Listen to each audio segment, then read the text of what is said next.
Final de semana, Flamengo, Palmeiras, Atlético. Qual o seu time? Para quem você torce, afinal de contas? Aqui, vemos jogos porque amamos futebol.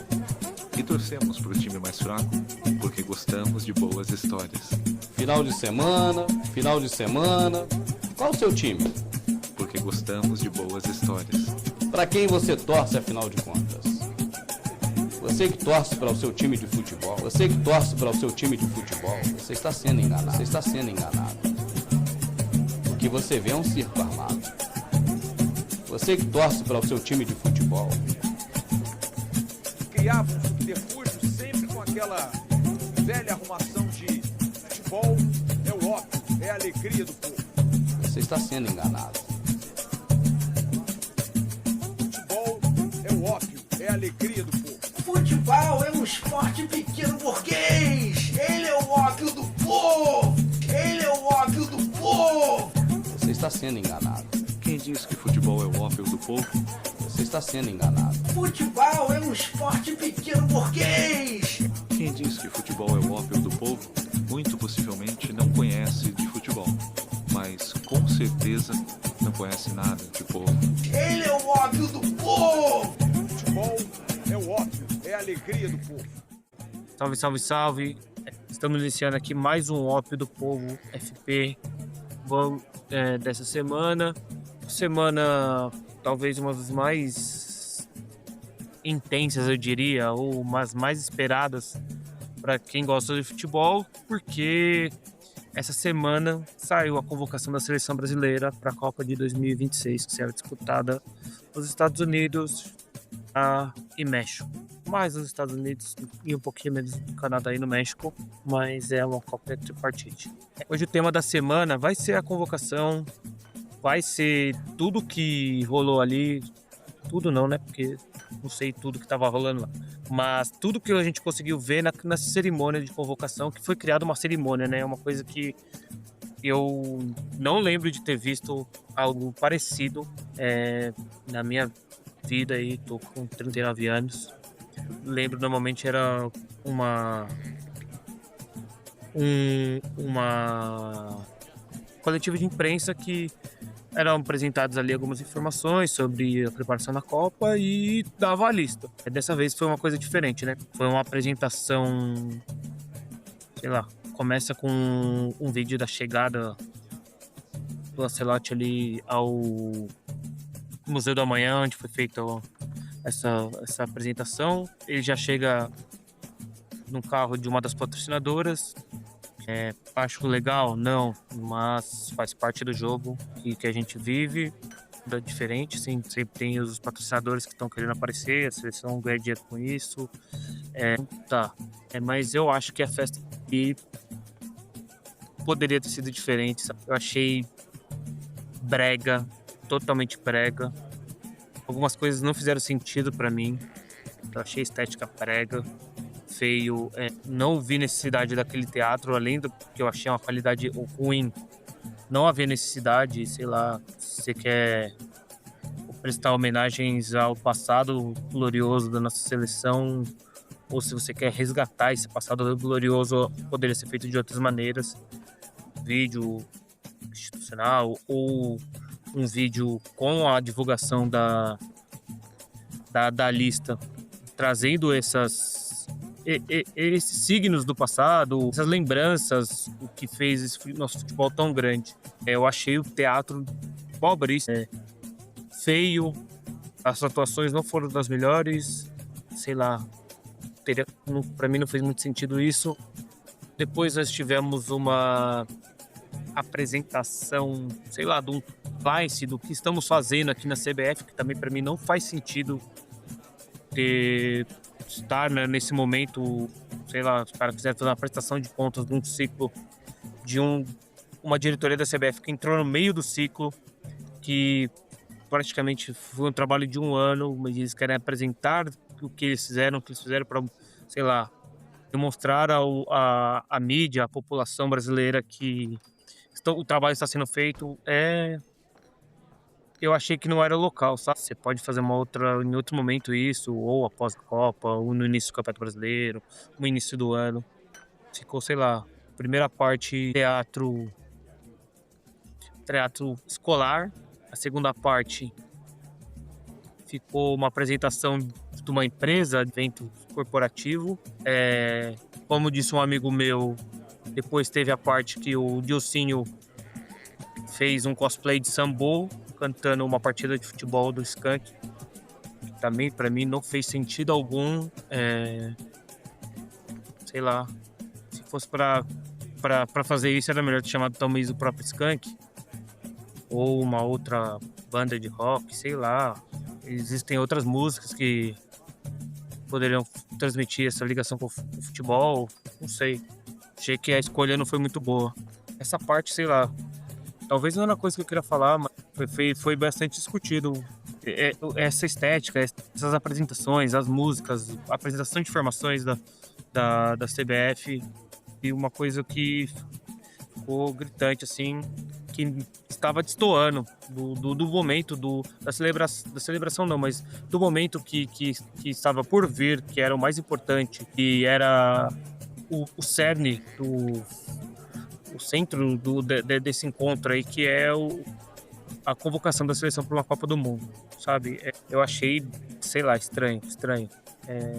Nunca tinha visto isso, não vi também em outros lugares. Uma coisa nova. Espero que não tenha vindo para ficar, porque eu achei bem estranho. Essa é a primeira parte aí, só pitacos sobre isso, mas vamos falar mesmo o principal aqui. Bom, legal que eu não me preparei aqui, eu esqueci de pegar a lista. Todo mundo deve estar sabendo que acompanha futebol, né? Quem foi as pessoas convocadas. Caso não esteja sabendo, eu vou dar aqui a lista de convocados. Depois vou comentar a lista, o que eu achei, quem surpreendeu, quem não surpreendeu, quem são como eu enxergo que o Ancelotti vai montar esse time, como eu gostaria que fosse. Essa vai ser a parte principal de hoje, tá? Vamos lá. Goleiros: Alisson do Liverpool, Ederson do Fenerbahçe e o Everton do Grêmio.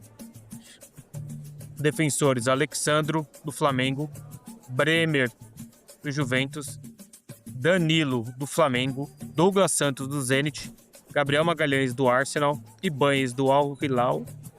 Não é o Hilal, não. Ibañez do Al Ahly, Léo Pereira do Flamengo, Marquinhos do PSG e Wesley da Roma. Meio-campistas: Bruno Guimarães do Newcastle, Casemiro do Manchester United, Danilo Santos do Botafogo, Fabinho do Al Ittihad, Lucas Paquetá do Flamengo. Atacantes: Endrick do Lyon, Gabriel Martinelli do Arsenal, Igor Thiago do Brentford, Luiz Henrique do Zenit, Matheus Cunha do Manchester United, Neymar do Santos, Rafinha do Barcelona, Ryan do Bournemouth e Vini Júnior do Real Madrid. A lista, talvez já desde a última Copa, quem não sabe, agora são 26 jogadores nessa lista, mas salvo engano só pode ir 23 para o campo, então algumas pessoas vão ser cortadas aí dos jogos mesmo, não vão sentar nem no banco. Algumas pessoas só vão para passear e curtir a Copa do Mundo. Isso é sério. Talvez jogue ali um terceiro jogo da primeira fase, se já tiver tudo ok, tudo resolvido para a seleção brasileira, mas eu acho que alguns jogadores estão indo só para completar a lista mesmo. Então vamos lá falar o que eu achei da lista, o que eu não achei da lista. Como eu vou passar por jogador, falando do que eu acho, o que eu não acho. Depois vou falar quem eu acho que faltou, que deveria estar nessa lista, ou poderia estar nessa lista, porque eu acho que ninguém deveria estar nessa lista. Quem não deveria estar, ou não fez por merecer, e tentar entender um pouco o que o professor Ancelotti tentou criar com esse grupo.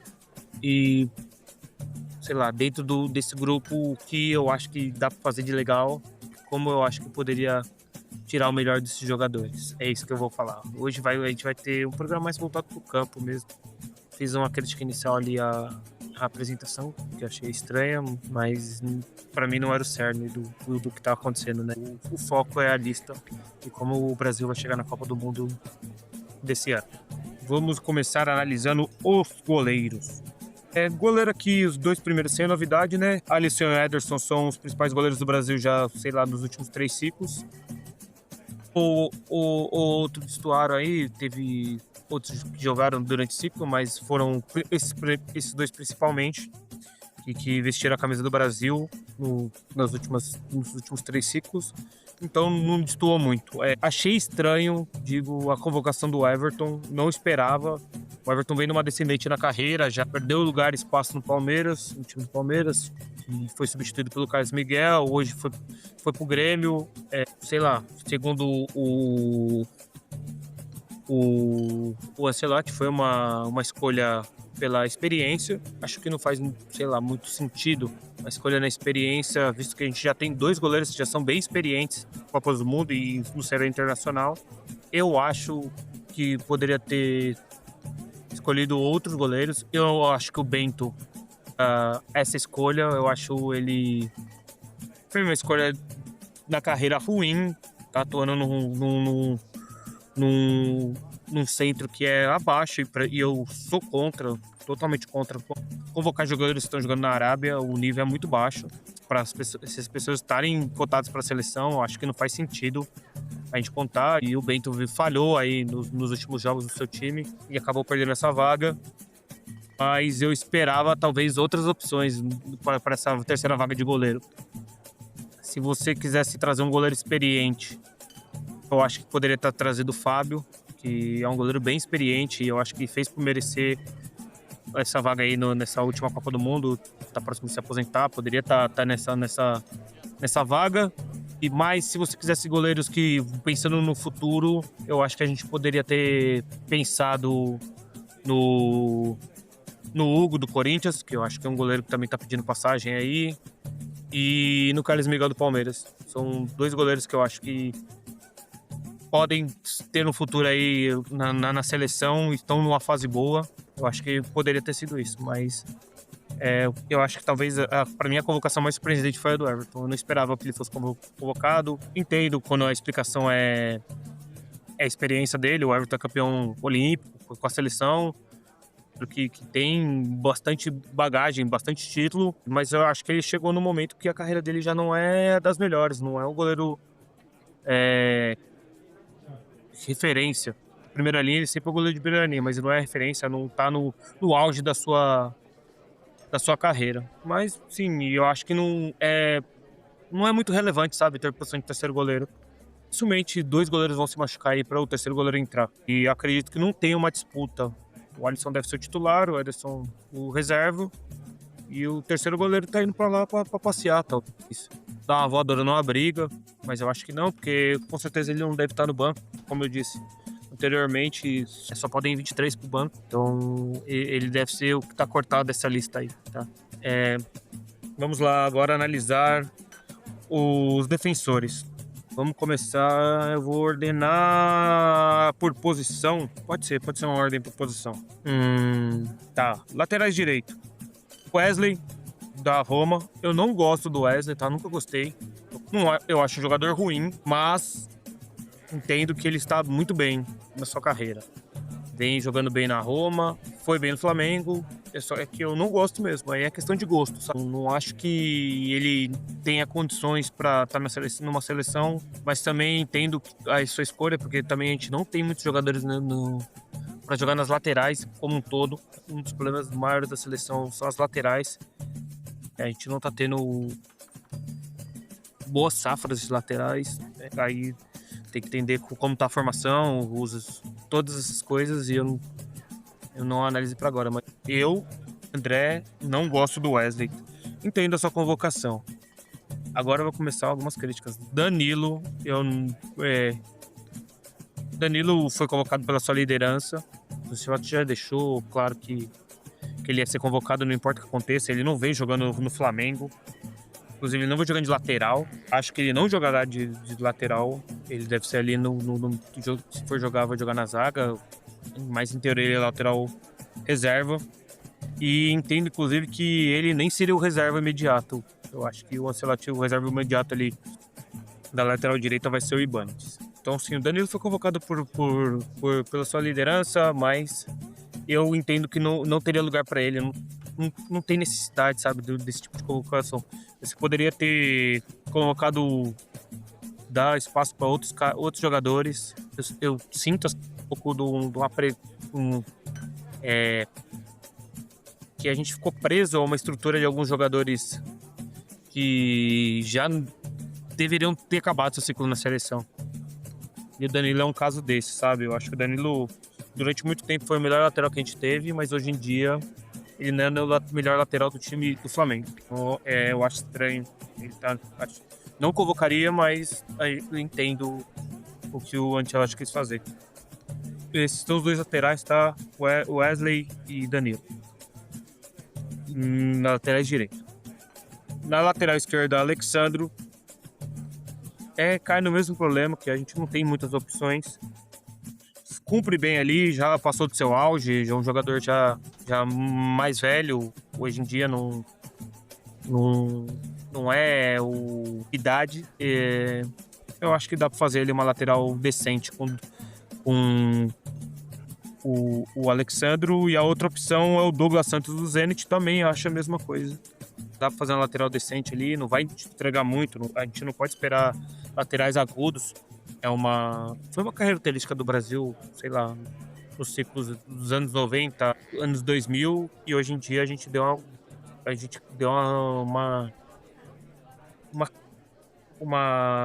perdeu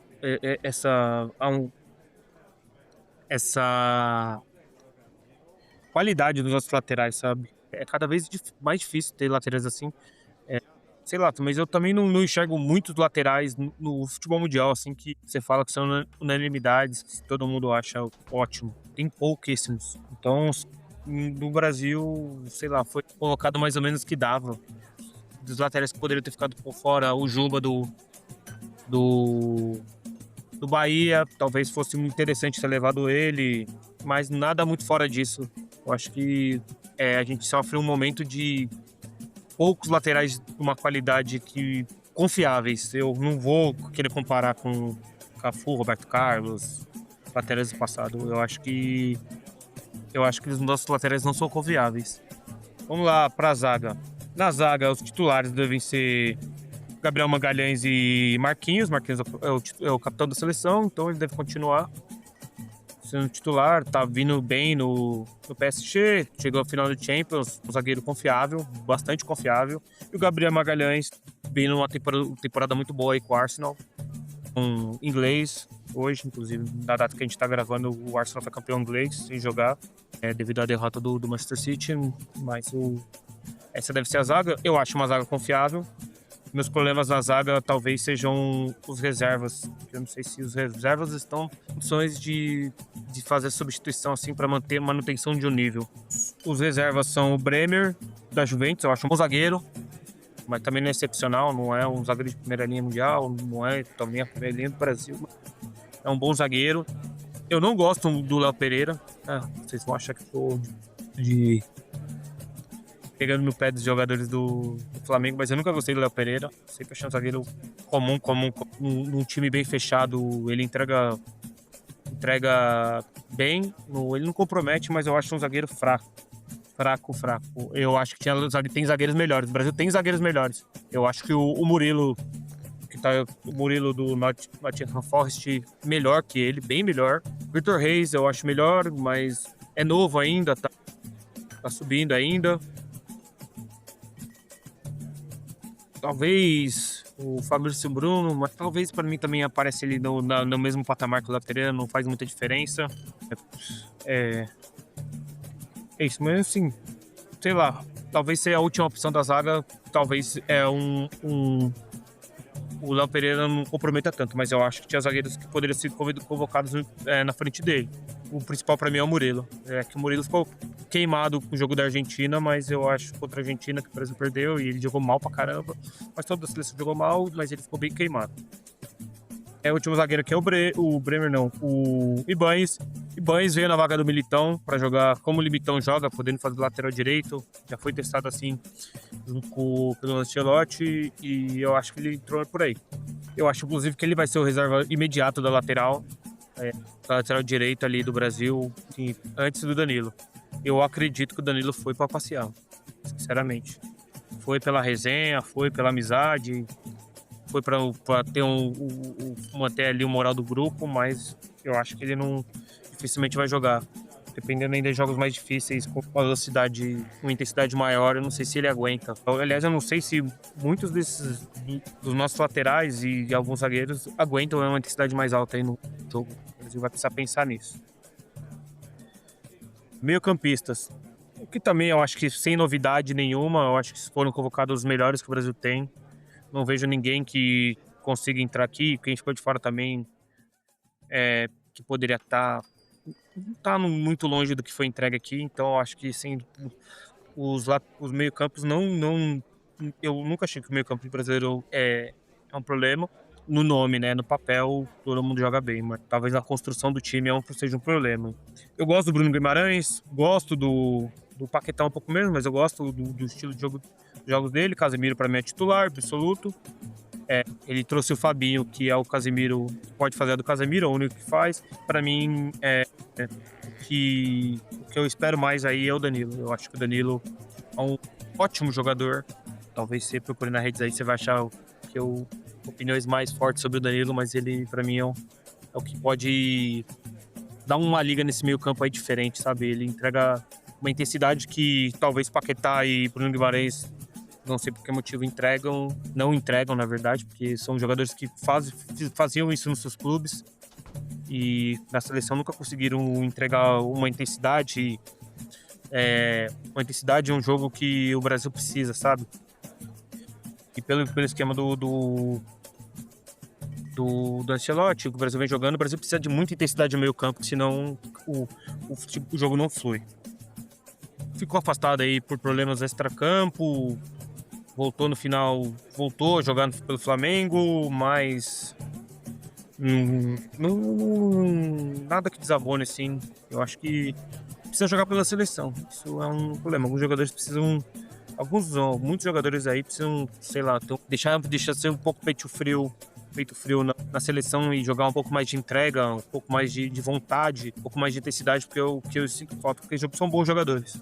Não são craques, mas são bons jogadores. E eu acho que esse meio campo aí pode ajudar muito o Brasil se tiver com uma vontade, tiver na rotação um pouco mais acima. No ataque, também eu acho que não temos muita surpresa, mesmo tendo uma surpresa na lista, né? É muito bem surpresa, mas daqueles atacantes, o Endrick, para mim, hoje ele seria o principal jogador. O principal jogador não, ele não é o principal, mas ele pode ser o principal jogador do Brasil nessa Copa. Eu acho que o Endrick é um menino que tem muita qualidade, muita força física e muita vontade de ganhar. É difícil ver ele não buscando vitória, buscando gol o tempo todo em jogos. Eu gosto muito, muito, muito, muito do Endrick. Eu acho que ele pode ser o futuro do Brasil aí por muitos anos, né? Porque ele é muito novo ainda. Gabriel Martinelli fez uma boa temporada aí pelo Arsenal, sempre entregando mais ou menos a mesma coisa. Foi campeão também, talvez tire uma pressão aí, chegue leve, né? Porque o Arsenal não ganhava há muito tempo, tá na final da Champions, pode ser um jogador interessante, mas é um jogador que deve ser reserva. Igor Thiago conseguiu sua vaga agora no final, mas vem fazendo bastante gol na Inglaterra, um dos principais artilheiros aí do campeonato inglês. E faz muito gol de pênalti, mas também isso não é um problema, eu acho. Se tá fazendo gol de pênalti é importante. É um atacante diferente do Brasil, ele é dos características do atacante do Brasil. Hoje em dia ele é um atacante alto e com bastante força física. E o Brasil faz tempo mas ultimamente não tá tendo isso, né?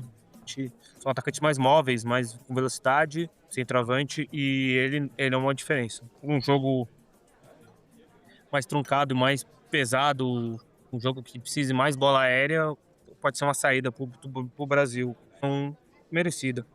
Luiz Henrique, um cara que eu gosto muito também, muita vontade de jogar, muita vontade de buscar resultado, muita vontade de fazer gol.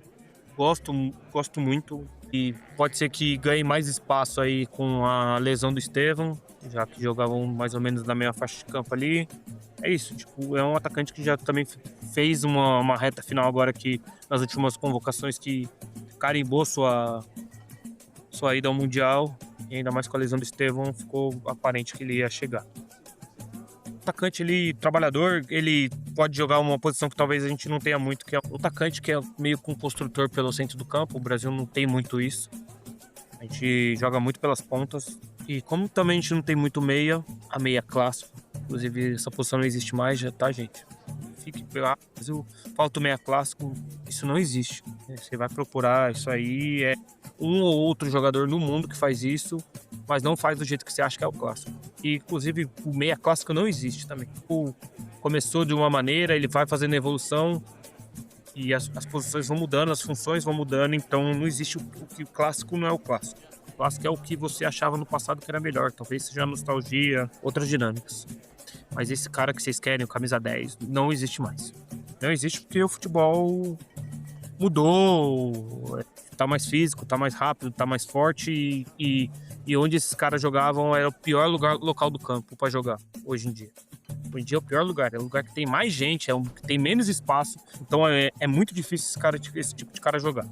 Ou esse cara ele virou um armador pelas pontas, aberto, ou ele virou um volante, que é onde tem um pouco mais de espaço para jogar. Mas esse meia clássico não existe mais. Mas voltando aqui ao Matheus Cunha, um bom jogador, tá fazendo uma boa temporada pelo Manchester United também. Acho que também foi bem, pelo menos no último jogo contra a Croácia, eu achei ele fez um bom jogo, jogando naquela posição um pouco mais centralizado. Atacante mais centralizado, na verdade, mas é o atacante aqui mais construtor e ajudando bastante na defesa ali pelo lado esquerdo, fazendo uma cobertura pelo Vini Júnior. Eu gostei bastante. Finha não precisa de apresentações, é um dos melhores jogadores do Brasil hoje em dia. Talvez ele e o Vini Júnior são os melhores. Para quem diz que o Brasil não tem protagonista, o Rafinha é um dos protagonistas. Ele é um dos protagonistas do Barcelona, mais um título do Barcelona, um título da Liga Espanhola, com bastante facilidade. Ganharam o jogo contra o Real. O Rafinha é um dos destaques desse time. Eu espero que chegue bem na seleção. Acho que ainda não entregou na seleção nem perto do que no Barcelona. Eu acho que, sei lá, a pressão atrapalha o Rafinha. A pressão de jogar no Brasil, na verdade, que eu acho estranho, porque o cara joga num time tão grande, sente uma pressão de jogar no Brasil, mas é a maior seleção que tem. Talvez a pressão tenha mesmo, o cara quer jogar bem e não consegue. E aí um time que não é estruturado atrapalha o jogo dele também. Mas é um dos principais jogadores. Ryan eu vou deixar para depois. Eu vou falar do Vini Júnior, mesma coisa também do Rafinha. Os principais jogadores do Real Madrid, muitos dizem que é o maior clube do mundo, tendo a concordar, e sempre foi destaque, pode ser um dos principais jogadores, mas ainda está devendo muita bola pela seleção. E eu acho que também eu sinto que é a mesma coisa ali, que o Rafinha, uma pressão que talvez ele não saiba lidar, mas se tiver um time mais estruturado ele consiga desenvolver seu jogo. A pressão de tentar resolver num time que era um catado, a seleção brasileira. Até agora, na verdade, eu não vou nem falar que o Ancelotti deu um jeito, mas até agora é um catado. Espero que o tempo de treinamento aí com o Ancelotti, o Brasil entre nos eixos, mas já demonstra alguma melhora, algumas coisas estão aparecendo, mas muito mais espontaneidade do que o treinamento, os outros jogadores querendo passagem e lutando para o seu lugar ao sol ali, que entrega algumas coisas interessantes na seleção. Mas o Vini Júnior é um jogador que o Brasil precisa contar. Mas eu acho ele e o Rafinha, vou dizer aqui, o Rafinha, Vini Júnior, Bruno Guimarães e Lucas Paquetá, muito peito frio. Muito peito frio. Eu acho que precisa ter mais sede de ganhar ali, mas a sede de ganhar é uma vontade de se entregar pela seleção. Não é a vontade de querer resolver, achar que pode resolver, que vai resolver de qualquer maneira. Eu acho que é a vontade de se entregar mesmo, sabe? Eu sei que são jogadores consagrados, mas eles talvez precisam mostrar um pouco mais ali, um pouco mais de fome, um pouco mais de ralar a bunda no chão, ralar a bunda no gramado. Se vocês estão me entendendo. Eu acho que esses jogadores faltam um pouco disso. E aí temos outros jogadores que pedem passagem e que vai ser um trabalho aí pro Ancelotti lidar com isso. Esses jogadores que já estão mais experimentados, que têm um nome maior, vendo alguns meninos que estão pedindo passagem. Eles eu vou trazer o Ryan. Pô, esse menino foi pra Inglaterra, estava muito bem no Vasco. Já surgiu bem no Vasco, foi pra Inglaterra, muito bem, levou o time dele pra competições europeias, joga no time no Bournemouth, não um time forte da Inglaterra, mas fez uma temporada boa, muito boa, muito boa. Ele, Danilo, Endrick, são jogadores que você vê uma sede, querendo passar, querendo ter protagonismo. O Luiz Henrique também. Caras estão querendo jogar, estão querendo ter espaço, estão com essa fome, que eu acho que às vezes faltou um pouco dessa fome de vencer, essa fome de ser, de crescer na última geração do Brasil. E falando em última geração, temos aqui a convocação mais falada, mais esperada, é o assunto Neymar. E podemos dizer, mereceu a convocação? Não. Mas a gente precisa pensar uma coisa. Precisa entrar mais na cabeça. Seleção não é merecimento. Infelizmente não é merecimento. Seleção não é juntar os melhores, o melhor de cada posição. Seleção é montar um time. Passar a montagem do time também passa por um controle de vestiário, passa por trabalhar um grupo e, infelizmente, o Neymar é um dos referentes dessa geração. E aí eu vejo com as lesões do Rodrigo e do Estevão, eu acho que ficou insustentável não levar o Neymar pro Ancelotti, né? Eu não levaria. Mas eu não levaria porque eu acho que ele não consegue... Minha questão toda com o Neymar é física. Eu acho que o Neymar não aguenta a intensidade de um jogo de Copa do Mundo. Não aguenta a intensidade de um jogo do supra-sumo do futebol. Copa do Mundo é o supra-sumo do futebol. É um campeonato de tiro curtíssimo, que você precisa estar muito bem fisicamente para chegar detonando. E eu não vejo isso no Neymar, felizmente. Eu acho que o Neymar tende a ser engolido por jogos grandes, jogos mais difíceis do Brasil, né, nessa competição. Espero eu que esteja errado, sei lá. Ele tá se segurando aí o tempo todo, mas eu acho muito difícil. O que ele vem jogando não demonstra isso. Não sei. Não levaria. É difícil, sei lá. Como isso... E isso é talvez o principal coisa dessa seleção. Vai ser medir esse Neymar. Porque ele tem potencial de ajudar o grupo, mas também um potencial de ser uma bomba dentro desse grupo e rachar esse grupo. É loucura, assim, sei lá. Neymar é visível que os jogadores gostam dele, é visível, mas o Neymar nunca transpareceu uma humildade, sem ser um cara que vai ser um líder sem jogar, sabe? Eu enxergo o Danilo fazendo isso, sabe? Ser um líder e, vamos lá, vou ajudar aqui, talvez eu não vou jogar tanto. Eu tenho medo do que pode vir do Neymar aí. Eu acho que talvez a gente tenha o melhor cara para lidar com isso. O Ancelotti é talvez o maior treinador de todos os tempos de títulos. Se não for o maior, é um dos. Tem uma vasta experiência de lidar com estrelas, então pode ser que seja o melhor para lidar com esse assunto, sabe? Eu não levaria, mas para não lidar. E aí nem todo mundo tem vontade de querer lidar com o que seria essa ausência do Neymar. Mas já tô gravando faz bastante tempo, mas vou seguir aqui. mais ou menos o que eu pensei em falar. Eu tô meio bem cansado hoje, então não tô conseguindo fluir muitas ideias assim, mas vamos lá, tem que ir pra dentro também, né? Vontade disso aqui crescer, no dia ruim você tem que ir, no dia bom tem que ir muito mais. Então vambora. Quem faltou? Sim, não sinto que pessoas faltaram nessa seleção. Eu acho que assim, o João Pedro ficou, como dizem os cariocas, de xereca. Veio aí no ciclo bem. O João Pedro fez uma ótima temporada pelo Chelsea, foi eleito o melhor jogador do Chelsea na temporada. Ele chegou, para quem não lembra, ele chegou no começo da temporada, chegou no Mundial de Clubes, na Copa do Mundo de Clubes. Ele foi eleito o melhor jogador, 15 gols no campeonato inglês, salvo engano. Só não fez mais gol que ele só não fez mais gols que o Haaland e que o Igor Jesus. Você pode ver como eu chamar ele de Igor Jesus, mas o nome dele é Igor Thiago. Ali foi os principais artilheiros do campeonato inglês. E fica com a sensação que talvez o Ancelotti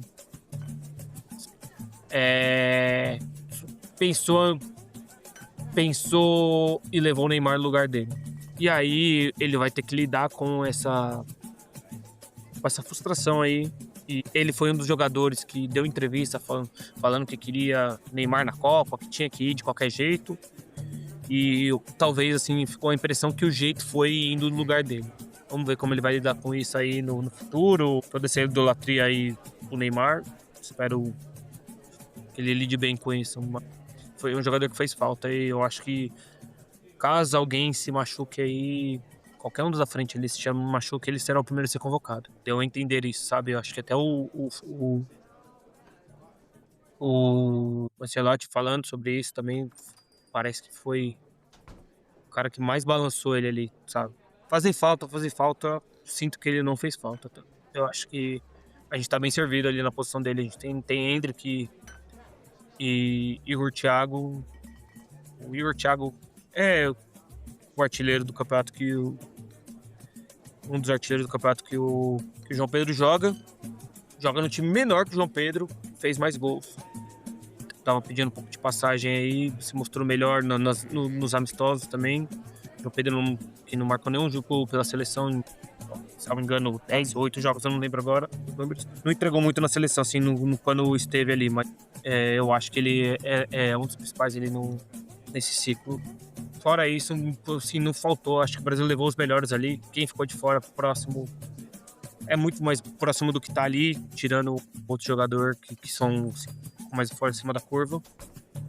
Se vier aí quem tá na pré-lista, vai entregar alguma coisa parecida dos que estão ali. Bom, dito tudo isso aí, passamos a lista, falei o que eu acho de cada jogador aí. Como eu enxergo que o Ancelotti vai montar a seleção. Com base nos últimos amistosos da seleção aí contra a França e contra a Croácia, eu entendo que o Brasil vem num 4-2-4 ali. Mas não é 4 atacantes, não, a gente precisa entender que isso aí é mais desenho, assim, pra campo na hora de enxergar do que os caras vão ter 4 caras na frente, sabe? O Brasil vai jogar com uma linha de 4 atrás, 2 volantes e 4 na frente, mas tendo 2 armadores abertos e 2 atacantes. O Brasil vai jogar dessa maneira. Pelo menos é o que o Ancelotti deu nos últimos 2 jogos do Brasil, deu a entender, né? Eu não acho uma tática ruim, mas não é minha preferida. Mas aí é uma questão pessoal mesmo. Eu sinto que a seleção vai vir com o Alisson no gol, pelo menos nos primeiros jogos. O Alisson no gol, Wesley na lateral direita, a zaga Gabriel Magalhães e Marquinhos. Isso aí já pode ter certeza que vai ser isso, dificilmente vai sair disso. E na lateral direita eu acho que vai ser o Douglas Santos. No meio deve ser Casemiro e Bruno Guimarães. Aí pela esquerda Vinícius Júnior, não tem como não ser ele. Pela direita deve entrar o... Ih, caramba, agora me perdi, peraí, deixa eu dar uma olhada aqui. Pela direita deve ser o Luiz Henrique, aberto pela direita. E na frente, Rafinha. Eu acho que ele vai começar, aí é puro achismo, tá? Com o Igor Thiago. Eu acho que ele vai começar com o Igor Thiago, o Endrick ainda não. mesmo ainda pedindo passagem. Mas eu acho muito, eu não creio que ele comece assim, tá? E é isso que eu sinto, assim, mas a gente vai precisar ver aí com mais treinamentos, com mais tempo pra treinar, talvez ele mude esse time. Mas eu sinto que seja isso. Assim, dos que vieram, tanto vem jogando, como vem jogando, eu acho que são quem tá assim um pouco à frente ali. Dificilmente ele vai tirar o Rafinha e o Vini Júnior do time. Eu acho que ele vai optar jogar pro centroavante. O Igor Thiago, a princípio, talvez, dependendo como ele jogar, entre depois. Talvez o Neymar entre de segundo atacante, fazendo um segundo atacante meia interno, meio solto. Talvez é a posição que eu enxergo hoje o Rafinha faça. Ou o Vinícius Júnior, né? Qualquer um dos dois vai fazer ali, porque eu acho que talvez esse também não fique muito preso na posição e flutuem pelo campo, fazendo essa inversão, uma hora armando por dentro ou armando por fora. Eu acho que o Luiz Henrique não, o Luiz Henrique vai ficar mais preso ali na ponta direita, jogando mais ou menos onde o Estevão tá jogando. É isso que eu sinto. Acho que o Endrick pode vir a ser o titular aí com o decorrer da competição, dependendo do que o Brasil precise. Não acho que o Bruno Guimarães vai ser titular, porque o Danilo tá pedindo uma passagem gigantesca, e o Danilo talvez foi a maior surpresa dos últimos jogos. O Danilo, como eu disse anteriormente, eu acho que eu disse, né? Eu tô meio cansado. Ele entrega muita intensidade e coisas que esses outros volantes talvez não entreguem. E aí, para jogar do lado do Casemiro, talvez ele faça esse área a área, que numa velocidade, numa intensidade, numa entrega maior que os outros, e talvez ele ganhe essa titularidade com isso, que é um jogador que ninguém faz isso nessa seleção, não faz. O Lucas Paquetá não faz, o Bruno Guimarães não faz, eles são um pouco menos de intensidade, trabalho com bola no pé, e o Danilo tem isso também, só que ele entrega mais. Fora isso, eu acho que não tem muitas substituições. Como eu gostaria que fosse jogado o Brasil jogasse, eu gosto muito do 4, eu gosto desse esquema 4-2-3-1, eu acho que você fica bem protegido, muito bem protegido na defesa, e eu acho que entrega bastante no ataque. É a minha opção jogar nesse esquema. Eu jogaria a zaga, eu acho que eu não mudaria nada. Wesley, Marquinhos, Gabriel Magalhães e Douglas Santos. Não tem muito o que sair disso. Jogaria com Casemiro e Danilo, 2 volantes. Numa linha de 3 à frente, eu jogaria com o Luiz Henrique pela direita, Vini Júnior pela esquerda e o Rafinha centralizado, e com o Endrick no ataque. É bem parecido com o que tá ali, não vai mudar muita coisa, talvez só essa dinâmica do meio campo com 3 ali, estruturado com 3 meias, 2 pontas e um meia, como você quiser enxergar, porque eu gosto mais dessa posição. E aí, com flutuações, eu acho que esses 3 assim, os 3 ali não deve ficar muito parado, muito preso a um tipo de jogo só. Eu acho que flutuar faz parte, cria mais espaços nas defesas adversárias se esses 3 flutuam bastante, tendo troca de posição, atacando por um lado, por outro, não ficar muito preso. Mas aí a gente vai precisar muito desses pontas, esses meias abertos, esses atacantes abertos, você pode escolher como você quiser, numa recomposição, que aí a gente fecha uma linha com o meio campo com 5 jogadores, dando uma sustentação legal ali, com 5 jogadores numa defesa e para puxar um contra-ataque, e aí no contra-ataque você ter pontas rápidos que entregam velocidade, centroavante móvel que também pode recuar, abrindo espaço para esse meia central entrar, por um ponto entrar. A mobilidade no ataque também é uma coisa que eu gosto muito. Então, eu jogaria dessa maneira. Eu acho que o Brasil tem condições de entregar isso. Eu já indo finalmente aqui, o Brasil, um dos melhores times dessa Copa. Muita gente vai falar que não, mas eu acho, assim, no papel, um dos melhores times dessa Copa. Eu acho que o Brasil só fica devendo na minha opinião, para França e Espanha, que eu acho que e Portugal, são os 3 melhores elencos. O Brasil ali, eu acho que é França e Portugal, os meus 2 melhores elencos. Num patamar abaixo ali, Brasil, mas não muito abaixo. Brasil, Argentina, atual campeã, tem que respeitar. Brasil, Argentina e Espanha, são no andar abaixo. Talvez a Inglaterra, mas vocês vão perceber aí com o decorrer dos episódios do podcast rolando, mais episódios, meu total desprezo e preconceito com a Inglaterra. Eu não acredito em seleção inglesa, tá? E eu não acredito em jogador inglês. Tirando o Harry Kane, que tá jogando bolão, mas como diz o meu amigo Cadu, disse esses dias, que eu acho que foi ontem ou hoje, o problema da Inglaterra é que ele tem muito inglês. E aí atrapalha um pouco a seleção. França é um bagulho fenomenal. Os caras deixaram o Camavinga de fora. Pra mim, um dos melhores volantes do mundo, não foi convocado.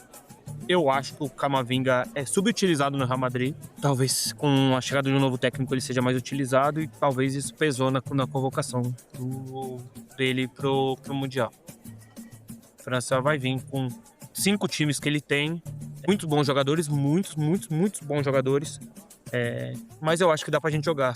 A França chega pela sua quantidade de bons jogadores.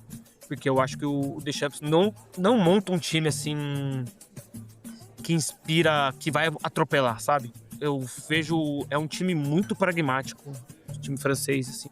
Pragmático no sentido de vamos fazer 1-0, vamos fazer 2-0 e relaxar. Eu tô falando com base mais ou menos que eu vejo nas últimas Copas. Eu sinto isso com o Deschamps. É um time ainda que não entregou ainda tudo que pode, sabe? Pode ser que, espero eu, que não seja essa Copa que eles entreguem, que continuem assim. Mesmo ganhando do Brasil, parecendo fácil ganhar do Brasil, pareceu muito fácil. No último jogo Brasil e França, eu acho que dá pra gente, com um time mais encaixado, um time que defenda melhor, que jogue mais em conjunto melhor, eu acho que dá pra gente jogar pra cima. A Argentina vem leve, mas eu acho que talvez a preparação não foi tão boa, não deu sim uma preparação forte da Argentina, mas a Argentina tá com uma leveza total e talvez isso consiga jogar mais títulos. Tem muitos jogadores bons, mas já estão envelhecidos também, não tem uma grande renovação. Mas vem forte aí para a defesa do título. Portugal também uma safra muito forte de jogadores. Eu tava vendo o meio campo de Portugal aqui para a Copa, muito bons jogadores, muito bons, com o Cristiano ali na frente. Vai chegar, dificilmente não chega. E a Espanha também com um time mais ou menos jovem, mais bom. Yamal, Pedri e outros ali que montam um time interessante, sabe? Acho que dá pra gente chegar, dá pra sonhar em ser campeão. Acho que não é a pior geração que eu já vi. Eu acho assim, no papel talvez a seleção de 2010 seja a pior que eu vi. Campo, vocês vão ver alguma coisa aqui, mas o pior Brasil que eu vi em campo em Copa do Mundo foi a de 2006. O pessoal tava jogando com o nome, não era os melhores. O Brasil não era o melhor que tinha no Brasil ali, era como um time, sabe? O problema da seleção, e aí voltando ao que eu disse anteriormente, seleção não são os melhores. Você tem que montar o melhor time, o que você tem ali disponível. O bom da seleção é que você pode escolher quem você vai jogar. É diferente de você montar um time. Você tem que contratar os jogadores. Na seleção você pode escolher quem vai jogar. Então você pode montar um time melhor. Talvez jogadores que não sejam os melhores da sua posição. E futebol não é receita de bolo, né? Receita de bolo que você segue e vai dar certo. Envolve muitas variáveis ali que talvez num time com nomes de craques, todas essas coisas, encaixe. E talvez... ou não encaixe, como o Real Madrid dessa temporada, por exemplo. Eu acho talvez o Real Madrid o melhor elenco do mundo hoje em dia, mas o futebol não encaixou. Os jogadores não encaixaram, e eu acho que nem uma montagem de elenco desequilibrada, eu desacredito disso. Eu acho que é um elenco muito bem montado, só que dentro de campo não deu certo. Por que não deu certo, a gente tem que analisar aí o que foi o problema, mas o nível dos jogadores é muito bom. E aí você pode pegar que não tenha tantos bons jogadores, mas seja bem treinado, seja bem estruturado e ganhe. Como eu disse, a Copa de 2010, o Brasil tinha no papel talvez não fossem os melhores jogadores ali. Muitos vão dizer que faltou o Ronaldinho Gaúcho, faltou o Neymar, poderia ter ido esses caras. Mas como time, era um time muito bem estruturado. Mesmo eu não gostando do técnico, eu acho que é um técnico.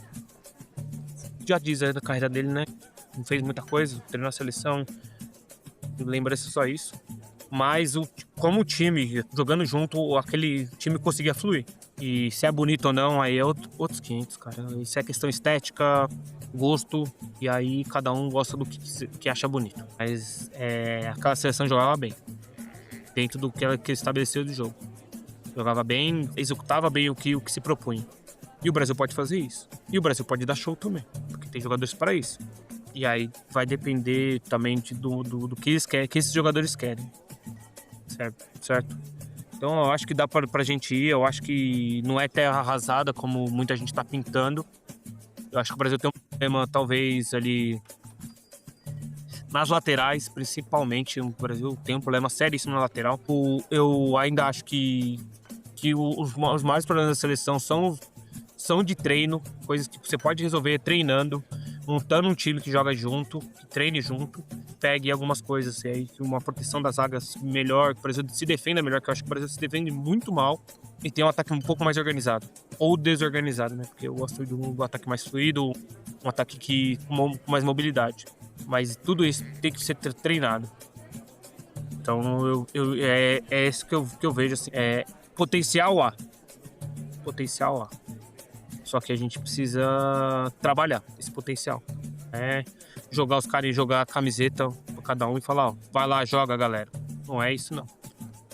Correr, precisa treinar. A primeira coisa é treinar e treinar com vontade, treinar pra valer. Ralar a bundinha no chão, não achar que o nome, o que tá escrito atrás da camisa vai resolver.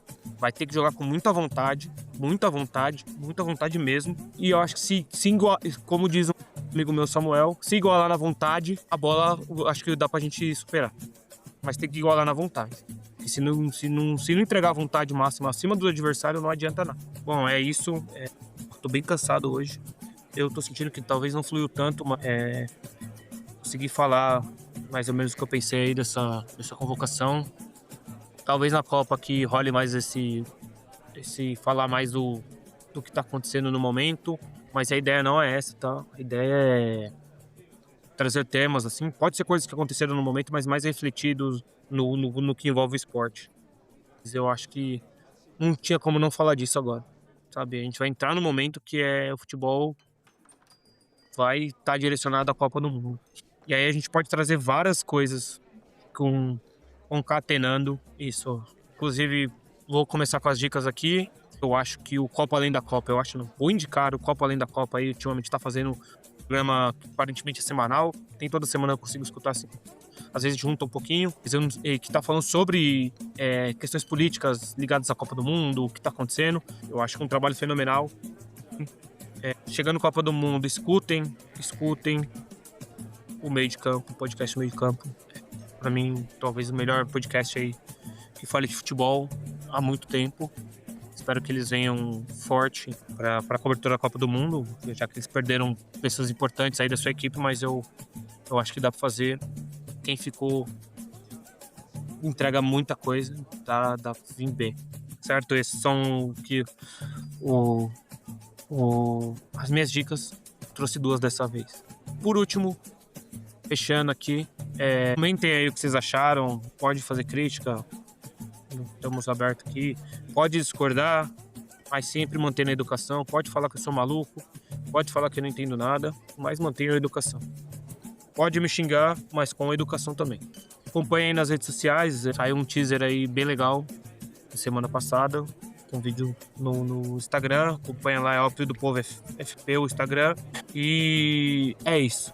Beijo a todos aí, vamos ter esperança, galera. Não só no futebol, mas vamos ter esperança. Não podemos nos abater com o que está acontecendo. Ter esperança faz parte de ser revolucionário. Beijos.